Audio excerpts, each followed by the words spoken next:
Claude Chabrol, il faut peut-être d'abord nous expliquer en 2 mots pourquoi ce titre. Est-ce que ça veut dire que vous assaisonnez la police avec acidité? Non, pas tellement. Ce qu'il y a, c'est que le poulet, bon, bien entendu, c'est un policier. C'est le policier lui-même qui est assez vinaigré. C'est-à-dire que c'est un de ces policiers qui ont un peu de sens de l'humour, quand même.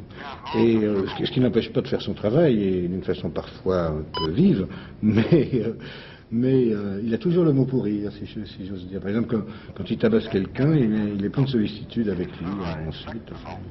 Mais il y a quelque chose qui m'a frappé, Claude Chabrol.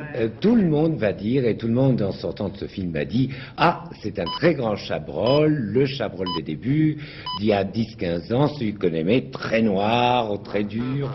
Effectivement, personne n'est épargné, et surtout pas ce que j'appellerais chez vous l'odieuse bourgeoisie, par référence à la rêveuse, qui était odieuse d'ailleurs également. Eh bien, j'aimerais savoir si quelqu'un est épargné malgré tout, parce que tous n'appartiennent pas à la classe des notables. Oui, c'est-à-dire que personne n'est ni attaqué ni épargné. Je crois que, comme tout le monde, chacun des personnages a ses bons moments et ses mauvais. Ce qu'il y a, c'est que même le petit facteur, en définitive, il fait la seule chose qu'un facteur ne doit pas faire, il lit les lettres. Il est l'école, il est violeux. C'est pas très bien. Mais ce qu'il y a, c'est que ce qui m'a plu, c'est que en fait, les méchants étaient punis au niveau de leur méchanceté et comme ils sont tous méchants, ils sont tous punis au niveau de leur méchanceté. Alors les moins méchants sont moins punis que les plus méchants. C'est assez sain comme...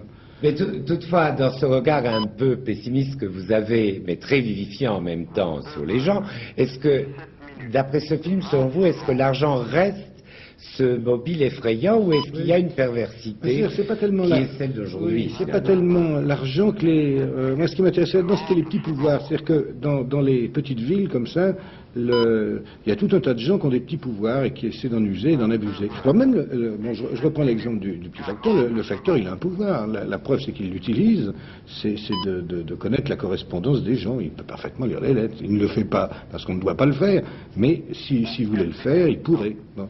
Et donc c'est un pouvoir. Alors là, il y a une accumulation de petits pouvoirs comme ça, et le petit pouvoir de ces notables, alors là, il y a une petite subtilité, c'est que ces notables, dans les années où je les avais décrits auparavant, dans les années 70, ils avaient une espèce de sûreté d'eux qu'ils ont moins maintenant parce qu'ils avaient l'impression d'être tout le temps protégés. Maintenant, on peut dire qu'ils ne sont pas tout le temps protégés. Et c'est ce qui se passe avec cette société immobilière de... Ils n'ont plus les mêmes blanches. Ils n'ont plus, c'est ça.